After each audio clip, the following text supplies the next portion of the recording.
ప్రతి ఒక్కరికి ధనవంతులు కావాలనే ఆశ ఉంటుంది. కొందరు అహర్నిశాలు కష్టపడి ధనవంతులు అవుతారు. మరికొందరు ఏ ఒక్క ప్రయత్నం చేయకుండా తమ అదృష్టంపై ఆధారపడుతుంటారు. ఇంకొందరు ఇంట్లో కొన్ని వస్తువులు పెట్టుకోవడం వల్ల తమ దశ తిరుగుతుందని భావిస్తారు. అయితే మరికొందరు ఇంట్లో కొన్ని వస్తువులు పెట్టుకుంటే ధనవంతులుగా మారిపోతారని భావిస్తుంటారు.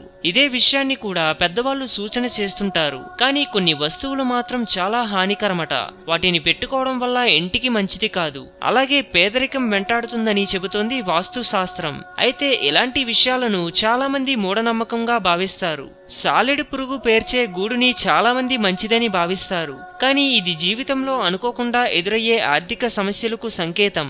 కాబట్టి వెంటనే దాన్ని తొలగించి ఇంటిని శుభ్రం చేసుకోండి. ఇంట్లో పావురం గూడు ఉండడం వల్ల వెంటనే ఇంట్లో ధనం తగ్గిపోయి ఆర్థిక సమస్యలు ఎదుర్కొనాల్సి వస్తుందట. ఒకవేళ మీ ఇంట్లో మీకు తెలియకుండానే పావురం గూడు పెట్టుకొని ఉంటే వెంటనే తొలగించండి. తేనెటీగలు పేర్చే తేనె పుట్ట ఇంట్లో ఉంటే చాలా డేంజర్ అని గుర్తించండి. ఇవి మనకు హానికరమే కాదు, దురదృష్టానికి కారణమవుతుంది. ఒకవేళ మీ ఇంటి ఆవరణలో ఇది ఉంటే వెంటనే తొలగించండి.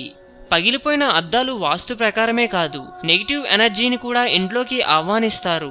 అలాగే దారిద్ర్యాన్ని ఆహ్వానిస్తాయి. కాబట్టి పగిలిపోయిన అద్దం ఇంట్లో ఉంటే వెంటనే బయటపడేయండి. చాలా మంది ఇంటి పైకప్పును డంపింగ్ యార్డ్లా మార్చేస్తుంటారు. పాత ఫర్నిచర్, పాత వస్తువులన్నిటినీ ఇంటి మేడపై పడేస్తారు. టెర్రస్ ని ఇలా మార్చడం వల్ల దురదృష్టం ఎదురవుతుంది, పేదరికం పట్టి పీడిస్తుంది. వెంటనే దాన్ని శుభ్రం చేసుకుంటే మంచిదని వాస్తు నిపుణులు అభిప్రాయపడుతున్నారు.